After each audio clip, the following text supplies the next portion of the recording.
the shame stupidity of Khamenei and his regime, who thinks he can kill his way out of this. You cannot kill your way out of this. That Khamenei is an arrogant, dogmatic, self-righteous, insecure murderer. Iran is living through one of the darkest chapters in its modern history. Tens of thousands of Iranians have been massacred in a crackdown that survivors described as systematic, deliberate, and executed with chilling precision, not only on the streets, but inside prisons, inside hospitals, and increasingly in silence. And yet, even as the killings continue, the Islamic Republic is doing what it always has done: lying. We are watching an information war unfold in real time as officials downplay the death toll, calling protesters rioters and blaming this national uprising on the Mossad and the CIA. Today, we begin with historian and Iran scholar Professor Abbas Milani to place this massacre in historical context and to explain how mass repression is executed from the very top of the Islamic Republic. I am very grieved and profoundly saddened by the realities of today. Gramsci famously said, I am depressed in my heart, but I'm optimistic in my brain. At this very moment, diplomats are preparing for talks, raising a profound moral question. What does diplomacy even mean when the regime is carrying out mass murder? We will discuss these negotiations with Major Andrew Fox, a conflict researcher and senior fellow at the Henry Jackson Society, and Jake Wallis-Simons, foreign correspondent, columnist, and author of Never Again: How the West Betrayed the Jews and Itself. That the regime is too fanatical to give up its nuclear ambitions. It really, its whole reason for existence is this millenarian, apocalyptic 313 fighters kind of Mahdi theology. Whatever happens. So Mr. Trump has created a situation where he has to do something, and he probably will. And in one of the most shocking developments yet, doctors are now being arrested, abducted, killed, and in some cases reportedly facing execution simply for treating wounded protesters. We will be joined by Dr. Homa Fati and Dr. Pantea Rezayan of the AIDA Health Alliance, a coalition of diaspora physicians documenting the targeting of medical professionals inside Iran. In one case, there were 5 snipers put on top of a hospital to shoot the injured as they approached the hospitals. Tortured and beaten to death, and many other doctors. I'm Negar Moshahedi, and this is Eye for Iran. Professor Abbas Milani, it's always an honor to speak with you. Thank you for being here. My pleasure, as always. Give us the historical perspective first. How unprecedented is this massacre in Iran's modern history? I think it's unprecedented in terms of the number of people who have been killed, number of people who have been injured. I still don't think the regime has outdone its number of arrested, because in the women life liberty movement, they arrested upward of 100,000.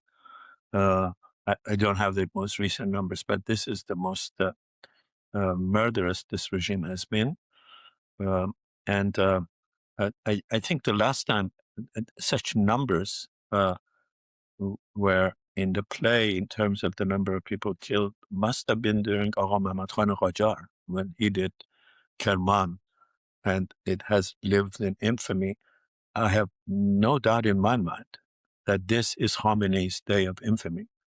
And with it, he not only made himself eternally infamous, but I think he made it the great shame for the regime that he serves, for the religion that he claims to represent. And he also made it, I think, a great day of infamy for all the people in diaspora and in Iran who have worked and continue to work assiduously to hide this, or to underplay it, or to reduce the numbers, or to blame others other than Khamenei and his regime for this calamity. It's a sad day, but it's also, to me, there's another side to this. Last night we had a program on our campus. This was a report of a 2-year project of research very detailed, granular research on the number of demonstrations in Iran from 2009 to 2024. In Tehran, which is the focus of their study, there were over 3,000. Wow. 3,000. They went through very methodically. They're going to present their paper, publish their paper. They presented it last night. We're going to put it online. Look forward to reading it. It is remarkable. I think you should talk to yes. The people who authored it. There are 3 people who worked on it, remarkable scholars, with meticulous care to not include a single demonstration that cannot be credibly verified. Sometimes taking cameras from space, sometimes taking images from the demonstration, going through granularly, counting the numbers, counting the slogans. So that's the hopeful sign, that this has gone incessantly for 25 years. I think for 40 years, but they have studied it for 25 years. And it's going to go on. And it's the shame, stupidity of Khamenei and his regime, who thinks he can kill his way out of this. You cannot kill your way out of this. You've now killed several thousand. Next time you'll have to kill several tens of thousands, because the discontent, the anger, the grief, the resentment, the hatred of your arrogance and your incompetence only accumulates. Yeah. I was talking to somebody inside Iran, and they were telling me that it's not about, for them at least, it's not about, what he said was, it is not about hope anymore. That hope is irrelevant. He said, this regime must go, and there is no other option. I don't hope for something. This will happen, and we are determined. That's a message I have repeatedly heard in the last 2 weeks, every time there has been a chance to talk to someone inside Iran and a chance to talk to someone outside Iran who is not polluted by the regime's ideologies, or who's not an agent or a peddler of this regime. Everyone else is in the same state that exactly you described, that this is just beyond the acceptable. And this group has to go. Iran needs a better tomorrow. And not just that, I feel that none of us will ever be the same again after this massacre. I think that's true. I absolutely, I am not the same. My students are not the same. My friends are not the same. The friends that I have here. There are people who pretend this hasn't happened, but they don't remain friends of anybody who has an iota of decency in them. I think this is going to separate many paths. It is not something that you can say, okay, maybe they don't understand it. Maybe there's some angle we don't understand. This makes it all very clear where everybody stands, whether their hand is in the blood or their hand is in the effort to get the bloodthirsty rulers out of Iran. Yeah, it's something we will never forget, too.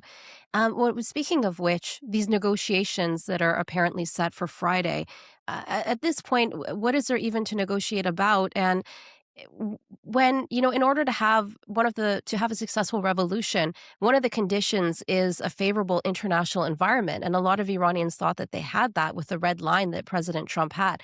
Now we have this set to happen on Friday. What message does that send to Iran's opposition and to Iranians inside and outside Iran? First of all, the message I hope it sends is that we should not rely on any foreign government. Foreign governments pursue their own interests. Foreign governments are greedy. Foreign governments are unreliable. And to base all your hope on a foreign government, I think, was folly. Second of all, I think Mr. Trump is very unpredictable. By Friday, we might have the beginnings of an agreement with the Iranian regime, or we might have the beginnings of a war. Nobody knows. I don't know. Some people might know, I don't know. But to go back to the first part of your question, I am bewildered exactly as you are about why do you want to have this negotiation, particularly after what the regime has said. The U.S. has said they need to stop enrichment completely. They need to stop supporting their proxies, and they need to limit their ballistic missiles, at least in terms of numbers and in terms of the amount of miles they can travel. The Iranian regime has said none of these are acceptable. At least publicly, that's what they have said. The French foreign minister has said negotiations should also include a regime change. It should also include human rights. Let's forget about the French says.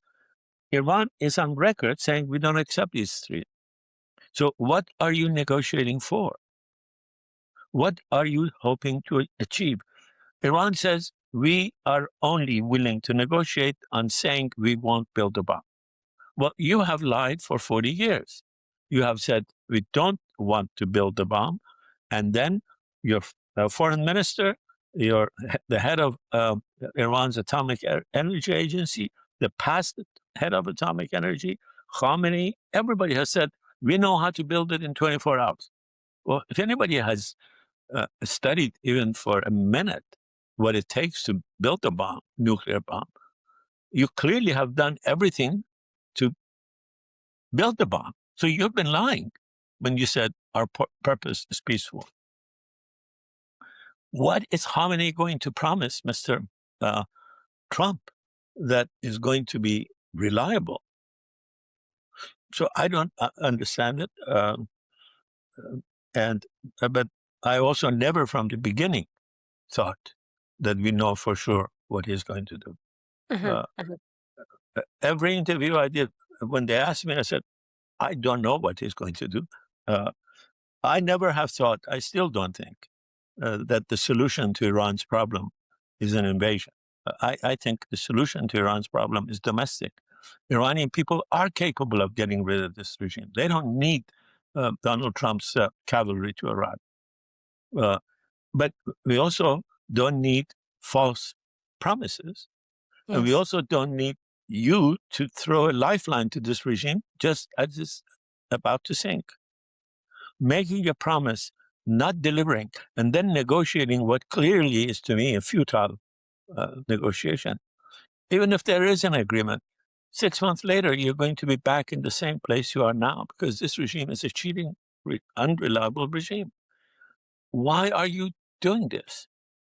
I don't understand it. I certainly don't understand it either. And we've learned that the Islamic Republic and the IRGC have been planning for a crackdown of this magnitude for nearly 2 decades now. I mean, they expected that a day like this would come. What does that tell you about the system and how it functions? It tells me it is a murderous regime that has realized that it's incapable of correcting itself. It tells me that it's a murderous regime that recognizes that the great majority of the Iranian people don't want it. And it's a murderous regime that thinks falsely that it can murder its way out of this impasse. It can't. Again, 2 years ago, I was in a conference at Harvard where somebody said that in one of the attacks in I think in Syria or somewhere, they had access, the Israelis had access to a directive from the IRGC about domestic security. And exactly what you said, they were planning for a major crackdown. They said, we have to have a major crackdown when we think that there is a chance of an outside conflict. We need to shut down, we need to kill the people, we need to oppress the people, lest they be tempted to attempt an overthrow. So it's a regime that operates on fear. It's a regime that survives on fear. And both the last round of demonstrations, and I think even before that, the woman life freedom movement, showed that Iranian people are no longer afraid of these murderers. To have stopped the demonstration doesn't mean they're afraid. Mm-hmm. You know, if you have a mad person and you know that this is a mad person and you try to cover and find the right occasion to get rid of them, you aren't afraid of them. You're wise. Yes. To go out in the street where you have these criminals led by a criminal who says all of these people are ISIS. You, Mr. Khamenei, are a clone of ISIS. The Iranian people aren't. Shame on you if there are several tens of thousands of spies in Iran, Israeli spies. You claim they killed only spies. Shame on you that having 44 years of power and all of this money, you still have a society that if there is a free election tomorrow, you wouldn't be able to get 5% of the vote. The maximum is, if Goman is to be believed, 10% want this. And I think that 10% was before this calamity. Yes. I think I have talked to people who tell me remarkable stories about towns, small towns, where members of the Basij have now gone into hiding. Yeah. Because they know, the neighbors know, that they were involved in this killing. That's the first step towards cracks in the oppressive apparatus. So that's what it tells me, that Khamenei is an arrogant, dogmatic, self-righteous, insecure murderer. And when Khamenei makes this decision at the top with the IRGC and they decide on something like this, give me kind of like a TikTok on the chain of command. Who receives the order first, and how does this go through the IRGC, the intelligence security, and how do they coordinate a massacre on this scale? Well, I don't know the exact details. I don't claim to know the exact details, but clearly they had planned it. Clearly they had troops that they could trust. Clearly, when Khamenei changed the second in command of the IRGC and brought this new guy who was a long history of butchery, was already putting in place the command structure that he could rely on. He brought him, and then they made other command changes. But this is the kind of thing that only can happen one or two times. You can't get away with this. Again, you know, if you look at the history of demonstrations in Iran, it has been incessant, and it has increased in the potency of the opposition and the murderous nature of the suppression. That's going to stop, where people are going to, at one time, decide, maybe if we all come out in the streets in the same day, these people can't kill. Or a more likely or equally likely scenario is that some people in the IRGC and the Basij say, why should we kill for this old guy and lose our privileges? Let's get rid of him and make peace with the opposition. Let's make peace with the Americans and keep what we have ourselves. I mean, remember, the IRGC is no longer an ideological group. It's a mafia corporation. And mafia dons want to keep their turf. They want to keep their money. And if they think they have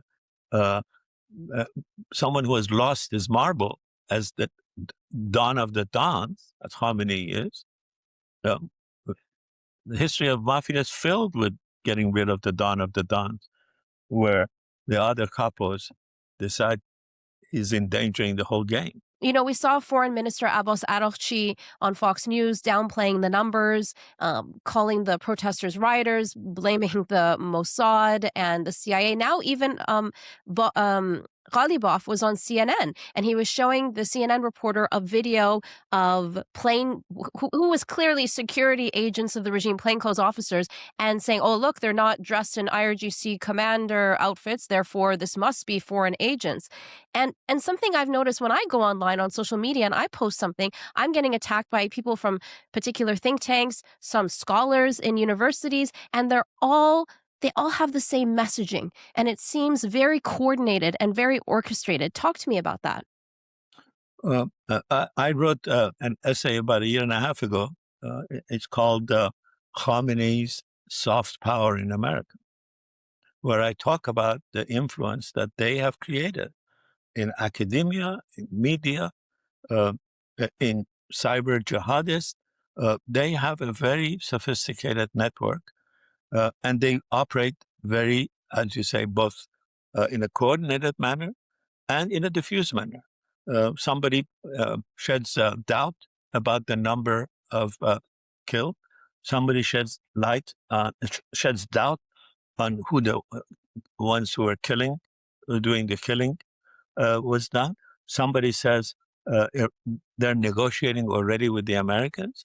Somebody else says they have already an agreement. They have a very coordinated message to dishearten the opposition, disunite the opposition, give the regime more power than it has, and essentially keep the status quo. If you, if you at all have studied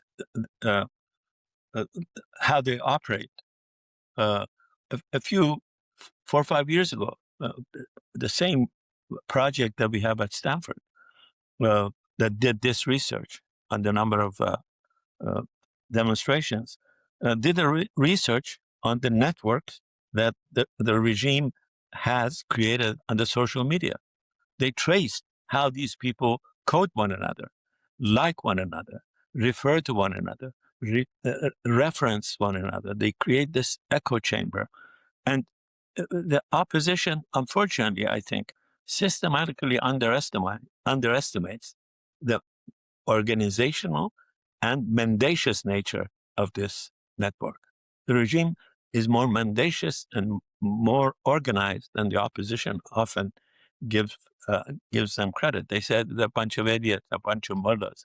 No, there are a bunch of mullahs. They are murderous, but they have money, and they have mendacity, and they have determination to keep this remarkable thing that has fallen on their lap, Iran, and hundreds of billions of dollars of money. Yeah, and I've noticed that even former State Department officials are essentially retweeting what they're saying, or in response to some of my comments, with regards to how futile these negotiations are and what a slap in the face it is to the people of Iran who have been killed in the process. Well, they go, oh, well, we've negotiated with the USSR and China before. What would you say to that? I was never of the group that said the U.S. should never negotiate with this regime. My position always was, it depends how you negotiate, what you negotiate. You cannot have, there has never been, those who say this, I've checked with the colleague who teaches American history at Stanford. I said, has there ever been a president of the United States who tells people in another country, go take over government buildings? Help is coming. It's never been. Never. In 1956, Radio Free Europe invited the communists who were fighting the Communist Party, the people who were fighting the Communist Party. I said the communists because some of the communists were reformists, and some of the people who were not communists, against the Stalinist Communist Party of Hungary. And they said, help is coming. But it wasn't the president of the United States. And after that offer of help coming, news coming out that the regime has now accepted itself 3,000, about 3,000. And we know from the past, whatever the regime accepts, add a multiplier of often 10. So they have accepted this kind of a criminality. Why are you negotiating now? What is the urgency to negotiate now? You have brought these forces. Nobody, the Iranian opposition didn't suggest you bring this armada. You brought this armada there. And now I realize that you want to force them to make concessions. But let's assume they make all the concessions you're asking of them. Let's assume they stop enrichment. Let's assume they promise to stop enrichment. They promise to move the 400 kilos out. They promise to limit the number of ballistic missiles. They've cheated on everything in the past. Why do you think they will not cheat now? There should be a change of this government before there can be a solution to this nuclear problem. A democratic Iran is the only solution to Iran's nuclear problem. A Khamenei who has lied and lied and lied for 40 years, for 35 years, is going to lie again. He knows no other way. He thinks it's his religious duty. Taqiyeh and Khodeh are his religious duties. How do we get there now, Professor Milani? Persistence. And, again, persistence in what we can do. What we can do, I speak for myself, I don't speak for anybody else. What I can do is to try to represent the reality of Iran the way I see it. Don't fudge it. Don't pull your punches. And I think it is our job to also be realistic about what this fight is going to take. You have a small minority of mullahs and their dependents, and their aghazadehs and khanumzadehs, who are sitting on several $100 billion of wealth. If there's one thing we know about mullahs, is they're greedy. If one thing we know about the children of the mullahs, they're greedier than their parents. They're not going to give up easy. And you cannot depend on any country, US, Germany, France, any of these countries, to represent the interest of Iran. Iranians can represent the interest of Iran. This is not an easy overnight fight. This is a war. To me, it is absolutely clear that this regime is dead politically. It cannot go on, but it has the capacity to linger on and cause as much trouble as it can. We have to diminish the trouble, try to diminish the amount of killing that they can, and help facilitate transition to a democratic tomorrow. A democratic tomorrow that includes everyone in Iran, people who have been fighting in Iran, the people who have gone to prison in Iran for 40 years, and the Iranian diaspora who have been fighting for democracy and can help solve the incredible abyss that this regime has put the Iranian economy, Iranian society into. It's one of the biggest, most daunting holes I think any new regime is going to face. But that combination, with its richness of reserves, its richness of human capital, natural capital, entrepreneurial capital, can do it, will do it. I'm very, optimistic about Iran's future. I am very grieved and profoundly saddened by the realities of today. Gramsci famously said, I am depressed in my heart, but I'm optimistic in my brain. That's, I think, my way of coping with this calamity. That's a beautiful way to put it, and brilliant and inspirational advice. Is there anything else you'd like to add, Professor Milani, that we haven't Thank you very talked about? much. قربون شما. خیلی متشکرم. Bahashini, thank you for your time. Major Andrew Fox, conflict researcher and senior associate fellow at the Henry Jackson Society, and Jake Wallis-Simons, foreign correspondent, columnist, and author of Never Again: How the West Betrayed the Jews and Itself. You're both co-hosting the podcast The Brink together. Thank you so much for both being here. No, an absolute pleasure. Thank you for having us. So we've got U.S. Middle East envoy Steve Witkoff, Iranian Foreign Minister Abbas Araghchi, and even Iran's top security official Ali Larijani, who are expected to hold talks this Friday. I just wanted to start with your reaction, given the moment we're in after tens of thousands of people have been massacred. Andrew, why don't we start with you? Well, there's a number of possible things this could be. It could be a genuine attempt by the Trump administration to find some kind of pathway to essentially get what they want from Iran without having to go to war. It could be a delaying tactic by maybe both sides, as the Americans get their plans in order for any potential military attack, and the Iranians try and avoid that. So there's a number of possibilities it could be.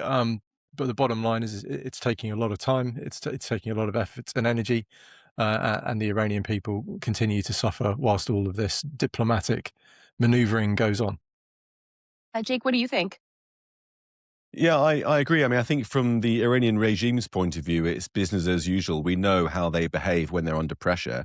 What they try to do is engage in talks, string the talks out for as long as they possibly can, while secretly advancing their own agenda as much as they can. A lot of smoke and mirrors, a lot of sort of smiling faces and nods and smiles, and in the meantime, just trying to advance their own position and shore that up. So that's what they're trying to do. What Trump is trying to do, I think, is much more complicated. My feeling is that the way to read Donald Trump at the moment is that it's in the sweep of American history, in that we had the disastrous intervention of the Vietnam War. Then we had George H.W. Bush with a successful intervention in Kuwait. Then we had the disastrous regime change attempts by George W. Bush in Iraq, and particularly in Afghanistan, which Andrew knows so well, sadly. And now we've got a new era where Trump, he's not an isolationist. So much is clear from his interventions that he's done so far, not least in Venezuela, but also in Iran. But he's also not pro-regime change. He's learned that lesson loud and clear from Iraq and Afghanistan. So I think that what he's trying to do is almost regime taming.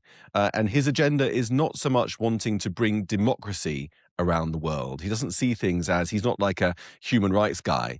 He's a foreign policy guy in terms of hard-nosed realpolitik. He wants American interests to be satisfied. And I think that he sees in Venezuela, now it's less aligned with China, Iran, Russia, more aligned with the US, but still a suffering country. That's not his concern. I think with Iran, he's seeking to advance a similar agenda. What he sees in it for him is, it's interesting that his response to the protest was more, let's see if we can do a deal on the nuclear threat. Let's see if we can do a deal for the region in terms of neutering the Iran threat externally, and less, let's see if we can help the protesters. So I think that's how he's seeing things really right now. Wow. So do you think if the Iranians, being in the weak position that they're in, would hand over some uranium or agree to some sort of deal to go to zero enrichment, do you think he'll take it and that will be the end of it? I think that it's difficult to imagine Donald Trump backing away from military action completely. I think that the precedent that would set would be potentially a replay of Obama's famous red line in Syria that he failed to implement, and then that led to, perhaps Putin's invasion of Ukraine, of Crimea, the emboldenment of America's enemies. So it's difficult to imagine that Trump does nothing, but I think it's easy to imagine that Trump takes some kind of action which satisfies that threat, but also it doesn't qualify for regime change, allowing him to tame the regime, get some concessions, perhaps if they're desperate enough, on nuclear weapons, perhaps on ballistic missiles and so on, and then back off full action to support the Iranian protesters. So I don't think that's really what Trump wants to do. Now, I do feel, however, that the regime is too fanatical to give up its nuclear ambitions. It really, its whole reason for existence is this millenarian, apocalyptic 313 fighters kind of Mahdi theology. So I don't think it will meet Trump at that position. So I think we will be looking at military action in the end, but I don't think it will be full regime change from an American point of view. And Andrew, speaking of that, taming the regime, as Jake said, what about something that would lead to a regime collapse, not necessarily regime change, and then the people can take it over from there? Well, look, there are three levers to pull when it comes to this kind of statecraft. There's the economic lever, the diplomatic lever that we're seeing at the moment, and then there's the military lever as well. And it's about how you apply those three in coordination with each other. So we've seen the pressure that sanctions have placed on the regime in Tehran. That's the economic lever, and that can go on indefinitely. Where we are with diplomacy, I think it's very much a replay in many ways of what happened before the 12-day war, where Trump will fully run out of time and patience, and then will order the military option. And what the military option looks like is what's going to decide whether I think the regime stays in place or not for now. We know how disparate, how dispersed the IRGC is, how the Basij run the country on street corners. It's very difficult to target all of those. If you want to hit them all, it's going to be multi-days, multi-waves, airstrike after airstrike after airstrike, with probably a significant amount of civilian, what we would call collateral deaths. That's not, I don't think, an option that Mr. Trump is keen on. I don't think it's off the table, but I think it would be very much the last resort. And so what we're looking at is a combination of that economic, diplomatic, and military to create a situation whereby the people in Iran will be able to take over in due course. I wanted to ask, what would the military option look like at this point? And would it have any impact then on collapsing the regime, on making change? Because, we have to keep in mind, Trump did make that promise of, we're locked and loaded. If you shoot, we'll shoot back. Help is on the way. Keep going. Look, I think that's a different phase of this. That part is over. Trump has already let down the protesters that he encouraged, that he promised to support, and who he told was, to keep going. That's done. That promise is broken. It didn't happen. Now we're into a different stage where we see if there is any help for Iran more generally, but those tens of thousands of protesters are dead now because Trump didn't come in time. So I think we'll have to look at this in two phases. For a military option going forward, it's very difficult to collapse a regime from the air and then see what happens afterwards. And we learned that lesson in Libya. And they're not the same. There are always differences. But the bottom line, if you take out a regime by airstrikes and you don't send ground forces in to stabilize afterwards, you lose a huge degree of control over what comes next. And of course, we know there's as many as 1 million people under arms in Iran who support the regime still. The kind of revolutionary protest side are minimally armed. And so what happens when the regime falls is very, very complicated and could go a number of different ways. So it's a very, very complex thing to try and do if you don't commit your ground forces. And we're not, I don't think, seeing any signs of the Americans being willing to do that, whatever happens. So Mr. Trump has created a situation where he has to do something, and he probably will. But in some ways, he's very much backed into a corner, and he has let down the protesters, whatever happens. And so, Jake, what do you think is that something that Andrew's talking about? I think Andrew speaks a lot of sense. If you look throughout history, revolutions themselves don't often end in stable liberal democracies. They more often lead to more authoritarianism, and counter-revolutions, which is basically what this would be, it's a revolution to undo the revolution of 79, have even less track record of success. So history doesn't paint a very positive picture. There's various competing objectives here, I think. From the Israeli point of view, certainly the ballistic missiles would be a priority to get rid of those. It operated for those 12 days in a target-rich environment, didn't get to the end of the list by the time Trump closed the window. The nuclear program as well needs to be fully destroyed if it's not to be rebuilt. We saw satellite images showing some possible attempts for the Iranians at salvaging some material. There were some roofs that went up over some of the nuclear plants, suggesting that some activity was going on there just in the past few days. From the protesters' point of view, I suppose they would want those 11 IRGC headquarters throughout the 31 provinces of Iran taken out, hit, so to give them a bit of breathing space to throw the enemy into disarray. We had on the Brink Kazra Arabi, the well-known Iran analyst, who very vividly mapped out that as a priority for the protesters. Certainly the Ayatollah and his office is a target for Trump, though. I think that it's difficult to imagine any scenario involving military action in which the Ayatollah survives. I think what's quite likely from Trump's point of view, in terms of the agenda that he would like, is a regime that is still unpleasant, hasn't collapsed completely, throwing the country and the region into disarray, but under new leadership that's been tamed by the Americans and that's more compliant and is less of a risk to the Israelis, to American interests and to the region, without a nuclear program, with reduced or eliminated ballistic missile stockpile, and with a more compliant regime. I think that probably is an agenda that Mr. Trump would like to see realized. Does that equate to a free Iran? Does that equate to help for the protesters and a democracy and Reza Pahlavi coming back on a cloud of glory? Probably not. It's not good news for Iran as a whole, but it might neuter the threat, which I think is the wider threat, regional threat, which I think looks like what Mr. Trump's agenda is more likely to be at this point. So more of a Maduro style, as Indeed. they did in Venezuela. Indeed. But if they put somebody from within the regime, can that individual be trusted? I mean, the Iranians have shown time and time and again that they will lie. Well, I think, yeah, I mean, I don't know what Andrew thinks. I mean, my feeling is that one feature of the Western countries is that we continually underestimate the fanaticism of the Iranian regime. Yes, the regime has people who are in there for the grift. Yes, there are racketeering. Yes, there's gangsterism. Not everybody is an ideologue fanatic, but enough of them are. I mean, as Kazra mentioned on the Brink recently, the IRGC are clerics in uniform. They are much more fanatical than any opposition that the West has faced in a very long time. Now, Trump has been more hard-nosed with regard to the regime. He hasn't been fooled in this and strung along as the Biden administration was. But even he could be persuaded to be convinced that actually there are some less fanatical elements of the regime that might take over and be more pragmatic. I don't think that's going to happen. I think that the fanatics are in the driving seat and will remain so even if the Ayatollah is gone. I don't know what Andrew thinks, but it could be that Trump is fooled by pragmatic words from hidden fanatics in the same way as Biden was on a much grander scale during his time in office.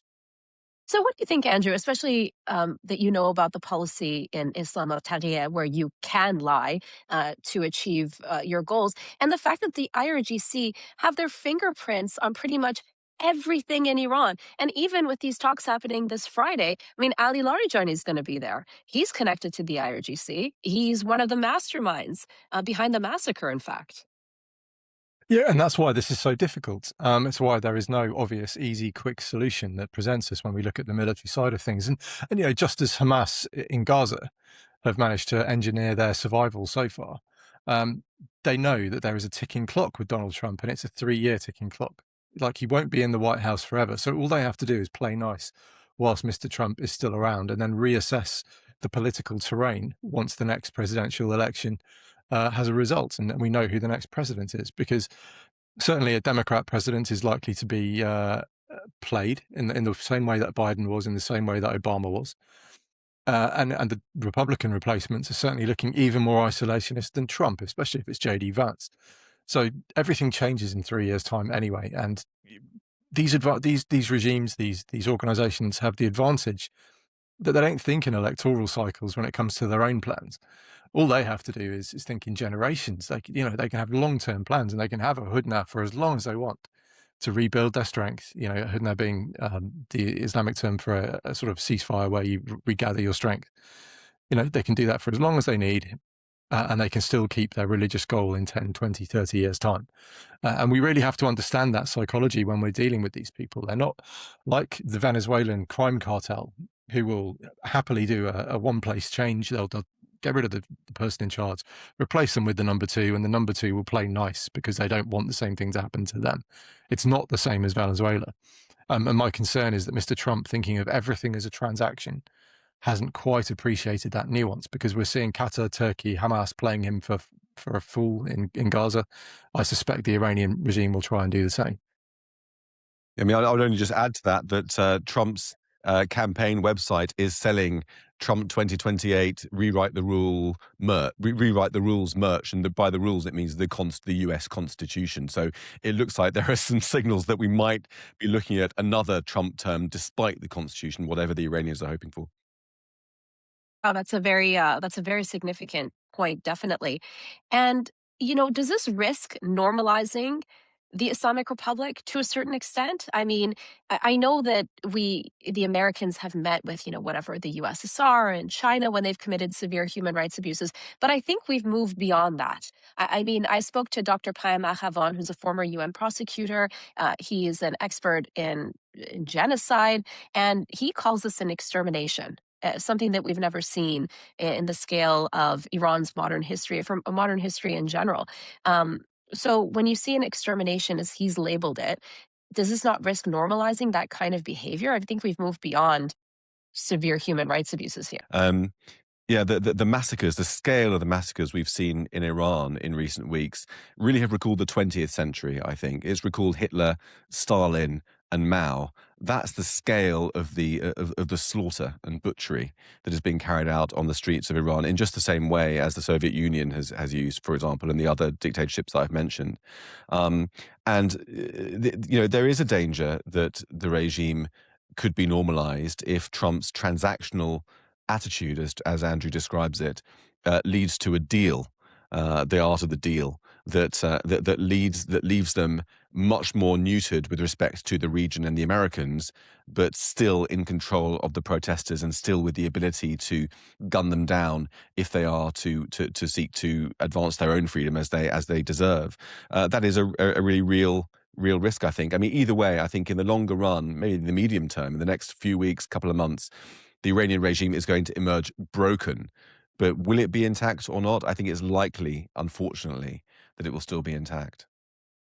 And a question for you both. I mean, with the 12-day war, at the time, we didn't see protests, but I do feel in many ways what we saw in January was a result of what Israel and the United States did in Iran, because it really did weaken the regime. And when Israel was able to take over Iran's airspace, a lot of Iranians who were out protesting said, that they felt the regime wasn't as strong as they thought it was, and it gave them the courage to go out in the street. So if we do see more military strikes, like you mentioned, Kasra Arabi from United Against Nuclear Iran, pointing out the different IRGC centers, etc., or even taking out someone like Khamenei, couldn't that then lead to some sort of revolutionary change? Are the elements not in place there right now? Andrew, I'll start with you, and then Jake. That's the ideal outcome, quite frankly, is that there's enough military action from the Americans that it creates the opportunity for internal regime change. That's the dream outcome in many ways, because it kind of answers a lot of those questions that I flagged up earlier about who runs the place once the regime is gone. So that would be ideal.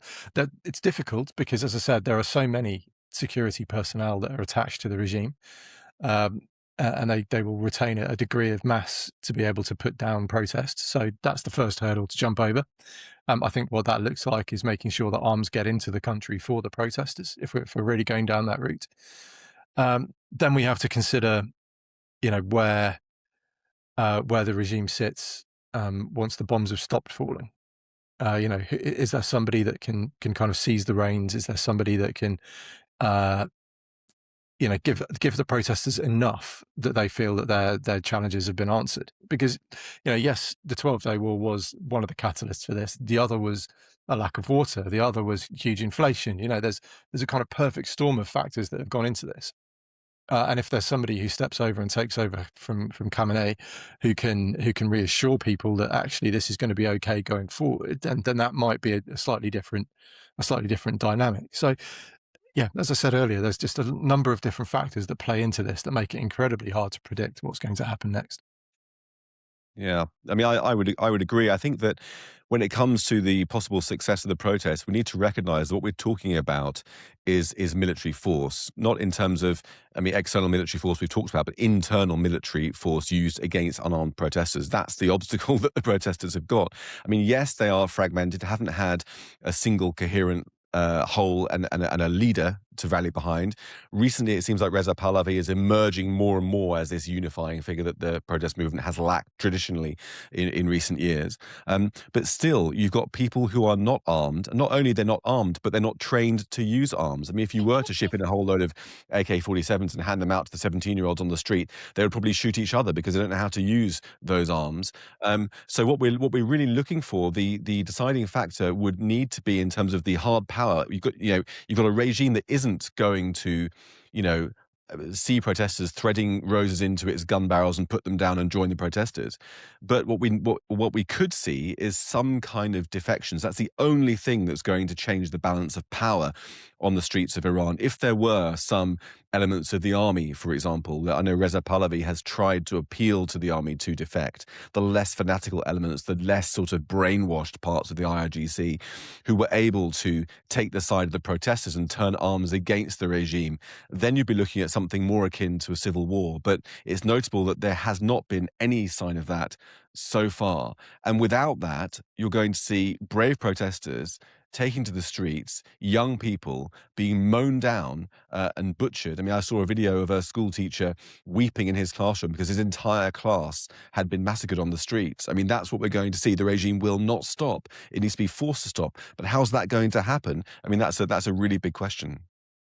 And speaking of that, does the responsibility to protect kick in here? Well, I think RTP has potentially had its day. I think there's been a number of instances around the world where that could have been used in the past 10 years and wasn't. I think Libya was the last one. I think Libya was the nail in the RTP coffin, quite frankly. And look, for that, you would need a UN Security Council resolution. I don't see Russia or China letting that pass the UN Security Council, which really leaves us back at square one. So, RTP had its heyday in the 90s, a brief flash in the early zeros, and I think that's now probably consigned to the dustbin of history. Yeah, I agree. I mean, what we've been talking about is Trump's world now. The international rules-based order, if you believed in it, has definitely gone now. We're living in a much more, to use Andrew's word, transactional age. President Trump is a president who is able to flex and use American power in a way that Joe Biden just didn't. Trump has shown a power of deterrence when he wants to use it, perhaps not against Vladimir Putin, but against some other bad actors around the world. But the equation of foreign policy now is much more transactional. It's much more about the self-interest of the country. It's not so much about trying to protect human rights and protect those brave protesters who are giving their lives on the streets of Iran. Well, then why do you suppose he put out those messages? Do you know what? I think it's social media presidency again. I think he saw something on the TV, jumped on Truth Social, blasted out a message without thinking it through. And yet again, I think he just governs in the moment. It's not planning, it's not thought through. And I think his military will have gone to him and gone, hey, okay, but it's going to take a few weeks because we don't have an aircraft carrier because you moved it because you wanted to do the Venezuela operation. Genuinely, I think that's what it is. He's shot from the hip and it's backfired. I'm not sure I agree with that. I mean, I you could be right. I think that he saw or sensed an opportunity there. He knows that Iran is part of the axis of authoritarianism that he's been trying to dismantle with Venezuela and so on. He knows that there's unfinished business in Iran with regard to the ballistic missiles, the nuclear missiles, and so on. He sees the regime weakened by those protests, and he sees those protesters as potentially another element of leverage for him to advance his own agenda. He didn't, I mean, as Andrew correctly pointed out, he didn't probably have a laid out strategy, an idea in mind how he would get to his goal, but his animal instincts were raised, I think, and he saw that there's something I can work with here. There's some leverage here. There's opportunity for America to advance our own needs and agenda and wishes here. And I think that's probably what led to that weird, declaration of intent without a thought through strategy yet. But we're seeing that unfold. And I think that he's going to want to secure some of his own objectives, really, above all in this opportunity. You said two very crucial things here. Number one, leverage of the protesters. Does that mean that he used the protesters for his own means? And what are the opportunities here for the U.S.? Well, I mean, yes, I think you could say it that way. I mean, certainly it was astonishing how Trump had the audacity to encourage tens of thousands of protesters to continue taking to the streets in the hope of American intervention, perhaps knowing or not feeling obliged to bring that intervention quickly. I mean, to say there's blood on his hands, I mean, you could make an argument for that, for sure. And if I was an Iranian father who had lost my teenage son to the regime's bullets, who'd gone out there encouraged by President Trump's promise of quick action, I would feel pretty bitter right now, to say the least. But to say he's using them, I think that, he definitely is a president who supports the ideal of freedom. But as Andrew says, there's also the competing agenda of transactionalism, of how to advance the agenda of the free world through a combination of military force and leverage. His main concern isn't with the lives of the protesters, I think. It's with having an Iran that is more easy to deal with in terms of America's foreign policy agendas. What do you think, Andrew? Yeah, I think I agree.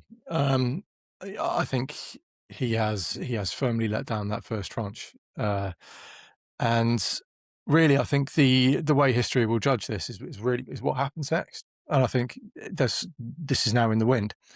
If he comes away with a deal that he can trumpet that looks like the Greenland deal, the non-deal that he came away from Davos with, but he can put it on social media that he's resolved the problem and isn't he great, and his followers will go with it, then I think that's an option he might take. I certainly think if that doesn't come off, I think there will be military action of some kind. But again, it'll need to be something that he can present as a win in this transaction. It needs to be seen that Donald Trump came out on top. Venezuela's the perfect operation for him. In, out, quick, done. Thank you very much. Look how great my country has done. Thank you. The last thing I think he will want to do is that long, protracted campaign. But he might be forced to. If it shows that the mullahs are absolutely unwilling to bend, that might well be, that regime change from the sky 4 to 5 days going forward. So all of these things are on the table. We've seen a degree of betrayal already, but where we go next, it could go from very, very soft to very, very hard power and everything in between. So what is a win then? I mean, if the Americans say zero enrichment, as you said, the Iranians would most likely say no to that. That's both their red lines. That's going to lead to conflict. What would a win be here then? Well, I mean, from the American point of view, it's going to be, those demands that Trump has made are demands that the Ayatollah is never going to agree to. I mean, he would be deposed by his own fanatics if he were to sign up to those. And yet that's what the Americans are demanding. And they would be willing to take military action in order to get a more pliant leader who would be able to sign up to those things. That's what the Americans want. But I think that the important thing to remember from Trump's point of view, he's not thinking in terms of the individual protesters, in terms of the tens of thousands of protesters. He's not even really thinking about Iran. He's thinking about the bigger picture, I think, which is that you've got China as the center of gravity of the main opposing pole to American power. You've got Russia as the junior partner in that. Then you've got Iran. Then you've got Venezuela. And he's always trying to maneuver a way to fragment that alliance and advance the American agenda, with the caveat that he's pretty pro-Putin. I mean, that's the part that isn't quite aligned with that. But either way, he's always disrupting, he's deterring, he's ducking and diving and weaving. What he says is often a sort of almost like a disinformation campaign. I mean, did he really intend to take Greenland, or was he saying that just to make the Europeans talk about that and take their eyes off what he was doing with Iran or with Putin? Everything that he puts out on Truth Social a lot of the time is what Steve Bannon calls flooding the zone. It's distraction. It's taking people's eyes off what he's really trying to do. None of this really is very reassuring for the Iranian protesters and the Iranian people. That's the great tragedy of this. We're not seeing a kind of moral foreign policy in the way that the Iranian protesters and activists would like to see. What we are seeing is a power play of a bigger picture, and Iran fits Trump's overall game of chess, I think, global chess, in that way. And things could change quite easily if Iran were to do a preemptive strike on Israel. Do you think that that's potentially in the cards, or are they so weak right now that they don't have the capabilities? I don't think that's that stupid. I think is probably where we're going with this. They know that Israel is probably going to stay out of this. If it goes ahead, it's probably going to be American-led and American only. The US Navy does not need assistance from the Israelis. Israel have a very capable air force, but it's a very, very long way to fly to Iran when you've got an aircraft carrier right on the doorstep. So at the moment, the Israelis aren't getting involved. The second Iran opens fire first on Tel Aviv, all bets are off at that point. And then we are looking at that multi-day, multi-wave, guaranteed removal of everything to do with the Iranian regime's infrastructure. So it would be a particularly foolish thing to do. They're fanatical. Do you see that? Only if it's a Parthian shot, I think. Sorry, Jake, mate. Well, I was about to say the same thing as you. Go ahead. Yeah, so it's if only in the case that the regime is about to fall, and so what they do is fire everything as a Parthian shot to try and take down as much of the Gulf and as much of Israel as they can with them. That's the only real situation I can envisage this one occurring.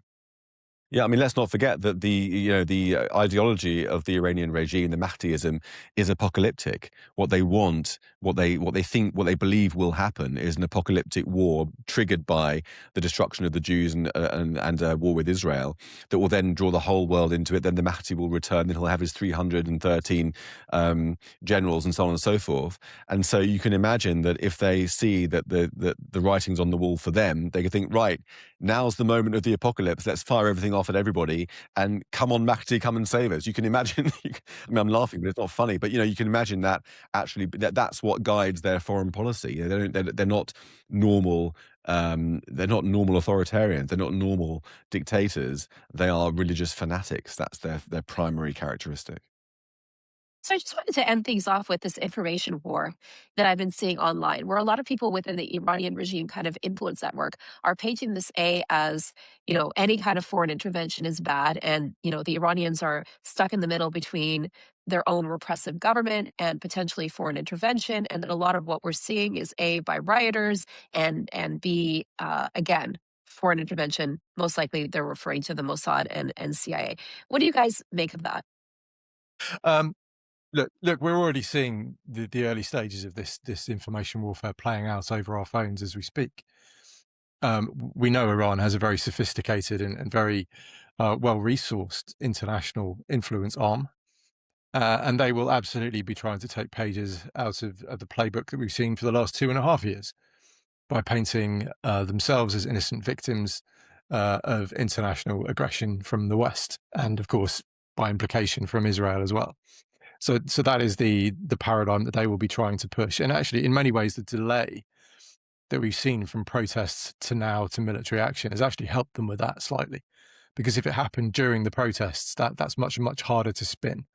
Now there's been a bit of a pause. They can say, "Hey, look, we tried to negotiate, but the Americans wouldn't have it." So that's the direction they're going. It'll be combined with threats, and actually, the corollary to the information stuff is my concern about the response on Western streets and what they have the ability to generate in London, in Paris, in Brussels, in Washington. Whether they can not only generate protests, as we saw in London last Saturday, we saw regime flags being waved in the streets of London. But also, is there any violence and any kind of terrorist related activity they can generate here to kind of have a degree of retribution or control over the situation? So the information and the subversive are very closely connected, and we're going to have to be good, because look, information campaigns are irrelevant if you don't have some sort of output from them. Like, if you just say a bunch of bad things about your opponent, you've achieved nothing. If you say bad things and you can generate action from that, that's what you're looking for in an information campaign. So it's that bit that we really have to watch out for and counteract. Yeah, I mean, I agree. The thing that the Iranians understand is that there's a lot of people in the West who only see the world through the prism of how it reflects their own ideology, their own actually anti-Western liberal ideology. So when they look at Iran, what they see is an enemy of Israel, and that's a good thing. Because Israel is a representative of Western capitalism, Western colonialism, I suppose they would put it, Western white supremacy, Western racism. And so they they instinctively support the Iranian regime because it opposes in their narcissistic worldview, opposes all the things that they think are wrong with their own society, that they're trying to campaign against. That's how they see these things, the whole world. And so these people are exploited by actual signed up jihadis or Iranian Shia fanatics. And we saw that, as Andrew said, on the streets of London, where we had Hezbollah knickknacks being sold by the side of the road. We had jihadi We had jihadis openly performing the Nazi salute, the Sieg Heil, which of course is adopted by Hezbollah. We had Iranians flying the regime flag, mustering outside the Ayatollah's London office, marching with the Iranian flag, regime flag, alongside the Palestinian flag, and praising the Ayatollah, even holding placards with a picture of the Ayatollah with the slogan, "The right side of history."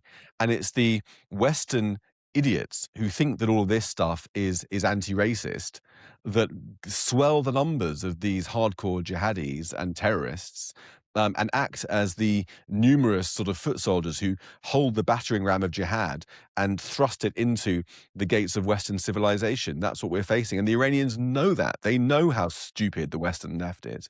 And they know exactly how to exploit them simply by allying their own murderous fanatical regime with the cause of Palestine. That's what they're trying to do. That's what we have to contend with in the West as well as the Iranians. And that's why it's so important that decent Western people who haven't had their head turned by this propaganda, the few of us that remain, need to stand shoulder to shoulder with the Iranian people. Excuse me. Sorry, I just came to a crescendo and let myself down. Need to stand shoulder to shoulder with the Iranian people in standing against this information warfare, because it's going to bring us all down together. Yeah, and to that point, on the day of the uprisings on January 8th, the entire day, Iranian state TV was playing Tucker Carlson. I mean, Right. what does that tell you, right? And I think that the uprising itself is spinning the Western liberal world upside down, because everything that's part of this uprising goes against what they think we are and how they see us, and they put us in this anti-imperialist box, right? Pro-American. A lot of them like Trump. A lot of them like Netanyahu. A lot of them are very pro-Israel inside Iran. I'm not talking about just the diaspora, inside Iran itself. And this is confusing a lot of Westerners. And I think maybe that's why I haven't seen a lot of Western people, hashtag save Iran or free Iran. I don't see any of that coming from them. Yeah, they're just confused. They're like, could it be that we were wrong from the beginning? Oh, no. It's got to be that the world's wrong. Exactly. Yeah, cognitive distance is a really powerful thing. And also, I think it's difficult to underestimate how ignorant most people are about the Middle East. They really, a lot of people really only got interested in it on 7th of October. And they got interested on the Palestinian side, not the side of Israel, who'd been on the wrong end of a massacre. And they're learning as they go, bless their hearts. So as they suddenly reach the conclusion that perhaps the regime in Iran isn't very nice, even though they oppose Israel, as Jake said, it becomes incredibly difficult to hold those two conflicting ideas in your head at the same time. And so the easy thing to do is to dismiss the new idea, which is the one that the protesters in Iran are actually worth supporting. And a lot of protesters in Iran are desperate, are begging for some form of foreign intervention here because they need help. So what would you say to those people who come up online and say, oh, well, any form of foreign intervention is bad? Well, I mean, they're just as repulsive as the people who support Hamas with a nudge and a wink. The River to the Sea people, the Globalize the Intifada people, even the Free Palestine people. When you dig down and ask them for their views on Hamas, they're not that bothered. They hate themselves much more than they hate Hamas. That's what it boils down to. They hate their own countries, the West, their own the democratic values that gave them the freedom that they're enjoying to criticize it. That's what they really hate. Their minds have been twisted by generations of propaganda from the Cold War onwards, from race propaganda, anti-Semitism, anti-Zionism. They're being manipulated by very well-funded, often state-sponsored disinformation campaigns that have been going on for decades and have monopolized the UN, monopolized the mainstream media, monopolized the NGO complex, and so on and so forth. So they really are victims of the West eating itself, and Iran is getting chewed up in the process. So what I would say to them is I'm not even sure I have words. I mean, these are the people who are the useful idiots who are bringing about or seeking to bring about the destruction of everything that is freedom-loving in the world, both in Iran and in the West. And they need to be educated and certainly silenced when they try to play with the big boys. Well, thank you so much, you both, for your time. And I really enjoyed our conversation today. Thank you so much. Always a pleasure. Thank you. Dr. Dr. Homa Fati and Dr. Panteha Rezaian, thank you both for being here. You're both part of the ADA Health Alliance, which is a coalition of diaspora physicians documenting the targeting of medical professionals inside Iran. Thank you both for being here. Thank you for having us. This is a very important topic, and what you and your coalition are doing is incredibly important at a time like this. So, Shah newspaper, which is for those who don't know, is a reformist newspaper from Iran, reports that at least 25 doctors have been arrested since the January uprising simply for treating wounded protesters. And keep in mind, this is a newspaper from inside Iran, so I'm sure that the numbers, unfortunately, are much higher than that. What are you hearing about the targeting of doctors inside Iran right now? Dr. Rezaian, we can start with you. Yeah, sure. First of all, thank you for having us, and thank you for shedding the light to very important situation right now in Iran, and not only for the people, actually, even for the healthcare providers. So yes, actually, the number is much higher than that. Homadun is one of the key person working on that list, and unfortunately, this list is longer. And then, unfortunately, some of the names not been released yet for different reasons. Number one, the family afraid of just releasing the name, and then the rest of the family or even the doctor or healthcare provider be jeopardized because they are threatening people. If you are releasing the information to the media, the rest of the family and also your own loved one will be at risk. So that's number one. Number two is just because those people that the name has been out, and then we try to shed the light. Still, we learned that we have been able to help some of them, but unfortunately, many of them still, especially those that are unknown and the name not being out, is at the imminent risk of torture, and even they might sentence them to death. Hopefully not, but we've been seeing reports of some doctors have been charged with crimes that are punishable by death. Exactly. And then is very horrible, because what we are doing as a physician, we are under oath, right? So as soon as any doctor being graduated, we need to take an oath, and that's what we have to do. It doesn't matter who is the patient, we have to do it. We need to help them, and that's our job duty. But unfortunately, it sounds that is not acceptable by the government of Iran. And we actually have some of the doctors has been injured and killed during that protest. Dr. Fati, tell us more about this list that you're putting together. The list that I'm putting together so far has 43 on it.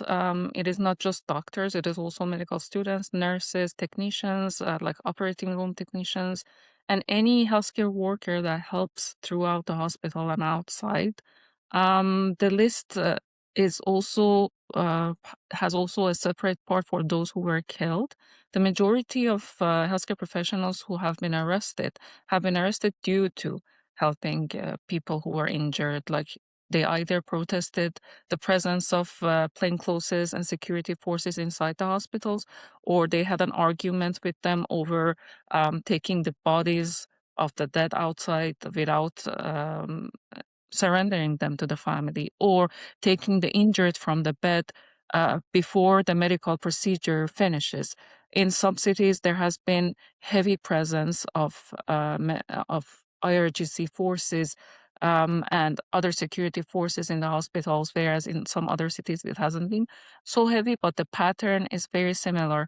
If you're helping the protesters, we're going to arrest you. And in some cases, doctors have been arrested because they refuse to discharge a patient in need in favor of an IRGC member who needed medical help. So the order is clear. You get to only help the IRGC forces. Wow. Dr. Fati, is there a story in particular that you are safe to share with us of a particular person? I have unfortunately more than one story. In one of the hospitals in southwest Iran, there was an older adult lady. The healthcare worker that talked to me estimated there were 300 pellet bullets in his waist, in the back of her body, in her shin and thighs, and they had to dismiss her in favor of an IRGC force. In northeast Iran, there was a lot of burn patients, I would say, among the security forces. They shot tear gas into the emergency department. Their goal was to scare the patients that were in the emergency department to empty the beds because they wanted to take over the beds for themselves.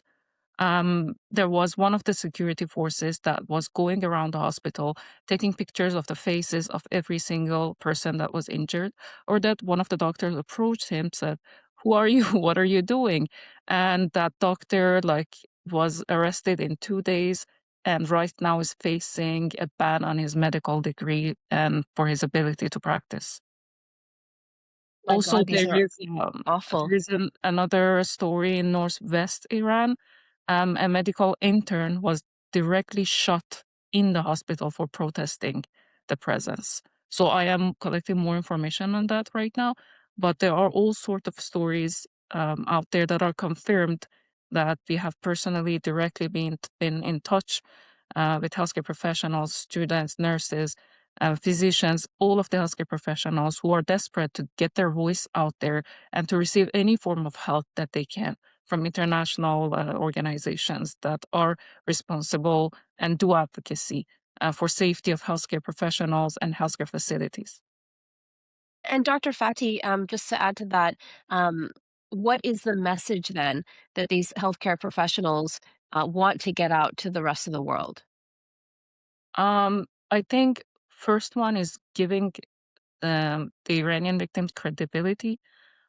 This is a protest against the regime and the government of Iran, and people who came to the hospitals are not rioters. They're protesters. A lot of them were protesting for their freedom of speech, for to show that they do not agree with the political system that is taking over Iran. So they're not rioters. Second, they have been denied safe access to care. In one case, there were 5 snipers put on top of a hospital to shoot the injured as they approached the hospital. So by no means there is safe access to healthcare forces, to healthcare facilities in Iran. And the problem right now is that we are facing an epidemic of infected wounds, pellet gun wounds, and any other broken bones. These people cannot go to the hospitals because despite their best efforts, healthcare professionals cannot protect their identities. And once taken by the security and IRGC forces, there is a likelihood that they're just going to die. They're just going to let them die in the prisons and in detentions. So the message is health should be there in every possible way. Safe access to healthcare facilities must be advocated, and health safety of healthcare professionals must be guaranteed. And international organizations should pressure Islamic Republic to provide this kind of safety. We have had cases of surgeons being tailed outside the hospitals so that the security forces make sure they're not going to do home visits. This must end. Any human being deserves safe access to care when needed, especially under so heartbreaking circumstances after this massacre. Dr. Rezayan, can you tell us more about this epidemic that Dr. Fati was talking about? Yeah, actually, I'm one of the doctors along with the other doctors in the capacity of the IFA, which is the one of the groups part of the IDA Health Alliance. We made a virtual clinic, and we are trying to help the virtually help the people inside the Iran, obviously. And the number of the infected wound, either just the shotgun or just the plate gun wounds, is very, very high. It's just the prevalence is getting even worse. Some of the patients, not as the Homadun said, some of them are not even able to go to make any X-ray or medical treatment in any kind of the medical facility because they're afraid being arrested, getting torture, or even killed in that facility because the IRGC people that were there. And number one. Number two, they're, staying home. What's happened when the patient with the bullet wound stay at home? They're not medical people, right? So they don't know what they're doing. So they might get infected. Unfortunately, some of the people are trying to remove some of those bullets, and because they're not medical professional, they're making more damage. And unfortunately, we have many cases actually, because of the infection, they unfortunately passed away because of the severity, and then still they denied to go to the medical facility. And just imagine how big it would be, the fear that if you're going to the hospital and you will be arrested by the government, and they still prefer to stay home and die, not going, risk their life in that way. So my point is that, as Dr. Fatih mentioned, that type of the approach and procedure from the government of Iran should be stopped immediately, and we cannot do it without the help of the international humanitarian societies and organizations. So we need the help. Is not a localized issue, is not a issue only limited to the people of Iran, is the humanitarian condition, and everybody needs to understand if they're not helping us, one day those governments might attack them.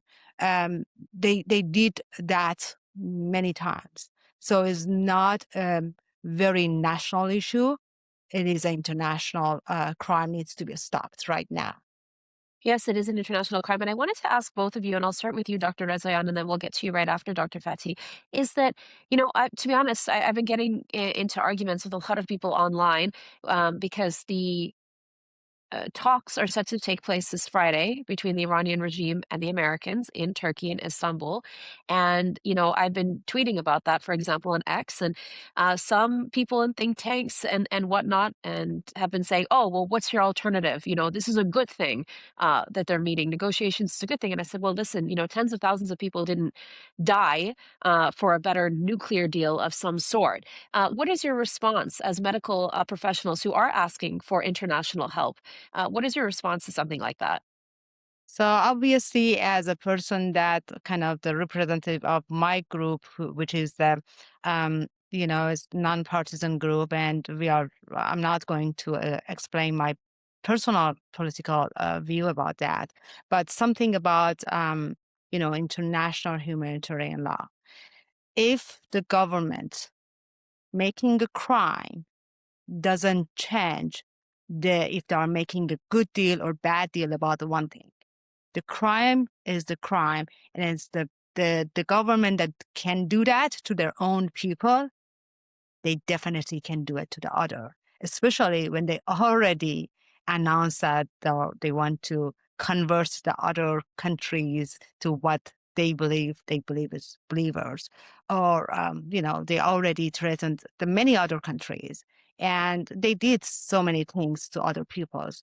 So I think the history just talk itself. So if they did it something like this before, making a deal does not change the face of the crime, and they will do it again. So if they're not stopping them, it happened again, unfortunately. And one of the things I want to shed the light on it is the life of the prisoners is in imminent danger. We are talking about the people, they have no help, they are helpless, they are inside the prison, and any minutes they are, execute them. And they do not need any trial. They're not putting any trial. Many of them just, they decide, okay, tomorrow you're done, and that's it. So we have 100. I mean, I don't have the specific number of the political prisoners, but it is many. I mean, 10,000s of the political prisoners inside, and non-political prisoners actually inside the prisons of Iran, and they will do whatever they can to bring the fear and scare to the people of Iran, to stop them, to make them silent. So please be aware of what's going on over there. And then if you're not acting now, the blood of those people is on their hands. So, Dr. Fati? Oh, I would say one thing that I could say for sure is that no negotiation would be cherished and appreciated by people of Iran, because to people of Iran, the Islamic Republic does not have any legitimacy. Also, the Islamic Republic has proven over and over it does not respect any sort of promises that it makes in these international negotiations. A recent example is when President Trump announced on his social media, I guess, truce, that the Islamic Republic has promised them not to execute people. And we had like 10 people executed the day after. I don't know if they are aware of these controversies and these differences, or they just pretend. I have no idea. But the one thing that is for sure is that Islamic Republic does not guarantee the safety of people who are injured, who are in the hospitals, who are in the detention centers or prisons. People are going to be executed, and executions are most likely going to take place without a juridical system proceeding that is fair. So I would say that to me, my main concern is humanitarian help that we could get. But I would say that negotiations with Islamic Republic at this point are completely are a joke. How can I say it to you? It's just a play pretend on the international level so that they could come back to massacre, to kill people. So this is not something that people would cherish. This is not the kind of help that people are looking for. And that's definitely, I can say that wholeheartedly. Yes, no, for sure. And Dr. Rezayan, I wanted to talk to you to shift the conversation towards the doctors again about the arrest and abduction of doctors from hospitals who are treating protesters. What do you know so far? yeah, actually, I just 30 minutes before our interview started, I learned about one of our actually friends who has been be the voice of the Iranian and then healthcare providers has been and, has been not arrested yet, but they showed up at the work and they said, okay, enough is enough. You're not going to talk about those things anymore, and that's a last last notice. And if happened one more time, you will see what's going to happen to you, similar to what happened to your, colleagues. So it's just the most recent news I learned from one of the doctors I personally know. And as Dr. Patty mentioned, exactly the same stories I have been learned about that is I learned that some of the doctors has been chased to make sure they're not going to help the protester or injured people at home. They has been chased to their own home when they made a small little kind of the home clinic to help the people. Actually, one doctor's and then also his wife, they're helping the people inside their own mm, uh, the garage, and they made a home clinic, and unfortunately they attacked them, and they um they took them away, and then they're right now under the procedures, all of those things. It's very sad, and unfortunately not stopped. And it's not only them, they try to silence even the people outside of the Iran. So that's another thing. If you are making a deal with the criminal, a liar who has been repeatedly shown that is not trustworthy, what would you expect? So yes, we have unfortunately many stories regarding the doctors and healthcare providers, not only the doctors, the healthcare providers. They try to help. We had the medical student, a 50-year medical student that was trying to help the the other, injured people, and unfortunately has been arrested. And you remember during the woman life freedom movement, many of the doctors, including Dr. Ida Rostami, which the Ida Alliance has been named after her. She has been actually tortured and beaten to death. So and many other doctors. So what they did at that time, they unfortunately continue to doing it again and again and again, and they will continue until we stop them forever. Yeah, that's a horrific story of Dr. Aida Rostami. I remember reading the details of that torture, that they even gouged her eyes. Just absolutely horrific, and all for, like you said, living up to her oath and helping people. Just awful. And Dr. Fati, just to close, we've been seeing a lot of images from the morgues of protesters that still have their catheters in place. What does that tell you? That aligns very well with the reports that I have received from healthcare professionals across Iran, that IRGC forces, Basij forces, and plainclothes forces just raided the hospital, took the patients out as they were receiving medical care, either to open the space for IRGC forces that needed the help, or just to take them away. It does not surprise me, and unfortunately, I have a story that while one of them was being taken away to be put among the dead, from inside the bag, they heard a voice saying, "I'm still alive, I'm still alive." And that certain person was separated from the dead. I can only assume to be taken without medical care that might actually end up killing him. But it also shows you that if someone is unconscious momentarily, or if someone cannot talk at the moment, very easily they could be taken among the dead just because they were not conscious. So taking the bodies, the injured from hospital beds is very well documented and supported by healthcare professionals. And is there any closing remarks that you both wanted to end off with? I would like to say that the case of arresting healthcare professionals, particularly by raiding the hospital, in these cases, usually people who are on the lower ranks in the medical team have lesser voice. Like, for instance, if a surgeon and 3 nurses have been arrested, usually we're well aware of the name of the surgeon and we could advocate for them.